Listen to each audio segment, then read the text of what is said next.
Good Monday morning. When we left last week, an angel was flying and had pronounced the word woe 3 different times. And in light of that, heaven was silenced for half an hour. As I was thinking about that cry of that eagle, I realized yet again that that was just another cry of mercy from the Lord. When you consider the 7 seal judgments they've walked through, when you consider the first 4 trumpet judgments, and then you have this eagle crying, woe, woe, woe, that more is coming. It's just another opportunity that God is giving people inside of this painful season of judgment to turn their hearts back to the Lord. And so this is now where we find ourselves in Revelation 9. And it begins this way with the 5th blow of the trumpet. And the 5th angel blew his trumpet, and I saw a star fallen from heaven to earth, and he was given the key to the shaft of the bottomless pit. So the star falls from heaven, which is very reminiscent of Luke 10:18 when it says, I saw Satan fall like lightning from heaven. So I think it's safe to assume that this is another moment like that one recorded in Luke. It says he opened the shaft of the bottomless pit, and from the shaft rose smoke like the smoke of a great furnace, and the sun and the air were darkened with the smoke from the shaft. And whenever it uses the word like, it says smoke like the smoke of a great furnace rose. It means that there are times that John just doesn't have accurate words to use to describe something. So he's not saying it is that, he's saying it's like that. Then from the smoke came locusts on the earth, and they were given power like the power of scorpions of the earth. They were told not to harm the grass of the earth or any green plant or any tree, but only those people who do not have the seal of God on their foreheads. So these locusts, which really are demonic beings that have the semblance of locusts to John, they are given boundaries. God is saying, this is the only thing you can do. You cannot you can't harm the grass of the earth or any green plant or any tree, but only the people who do not have the seal of God. That means believers will not be touched by these demonic entities, and that God is in control. That's what I love and so moves my heart about the book of Revelation. God is always in control. Satan may think he's operating and functioning. He opened this bottomless pit, but he is not in control of what these locusts do. They were allowed to torment the people who do not have the seal of God, who have not bowed their knee to salvation. They're allowed to be tormented for 5 months, but they are not allowed to be killed. Their torment was like the torment of a scorpion when it stings someone. And I have heard and read and Googled that scorpion stings are some of the most painful things a person can endure. And in those days, people will seek death, but they will not find it. They will long to die, but death will flee from them.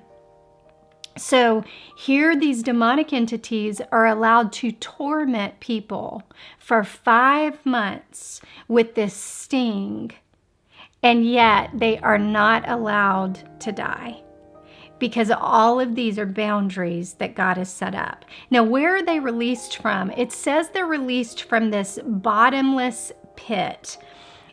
Dr. Tim LaHaye says this about this. He said this literally means in Greek, the pit of the abyss. It's not hell and it's not Hades.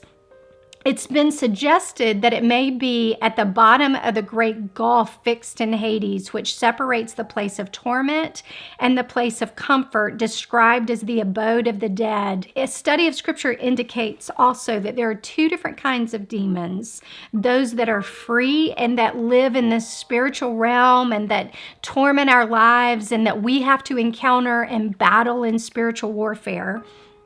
And they seek often to even indwell the bodies of men. And there's many examples of this throughout Scripture. Do you remember when the demons were in the man, the demoniac, and they asked Jesus, when Jesus went to cast them out, they said, please don't throw us into the abyss. Would you throw us into the swine? Even the demons knew what the abyss was, and they knew it was a place they did not want to go to.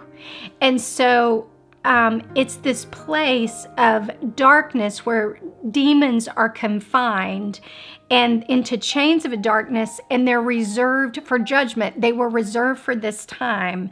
So there have been actual demons that are on the earth that we battle in our spiritual warfare, but there are also demons in this moment that are chained and bound in this abyss. And it is in this moment in Scripture that they are finally released. And when they are released as locusts sent to devour, stinging as with the sting of a scorpion. And so then listen to how John describes what they look like. In verse 7, it says, they are in appearance, the locusts were like horses prepared for battle. On their heads were what looked like crowns of gold. Their faces were like human faces, their hair like women's hair, and their teeth like lions' teeth. They had breastplates like breastplates of iron, and the noise of their wings was like the noise of many chariots with horses rushing into battle. They have tails and stings like scorpions, and their power to hurt people for 5 months is in their tails. They have as king over them. So there's this hierarchy. They have as king over them the angel of the bottomless pit. So there's a demonic force that controls the bottomless pit. His name in Hebrew is Abaddon, which actually means a destroying angel. And in Greek, he is called Apollyon. The first woe that the eagle pronounced has passed. This is the first woe. And behold, 2 woes are to come. So is it any wonder in thinking of this moment that eagle proclaimed woe? Because this is a woeful moment.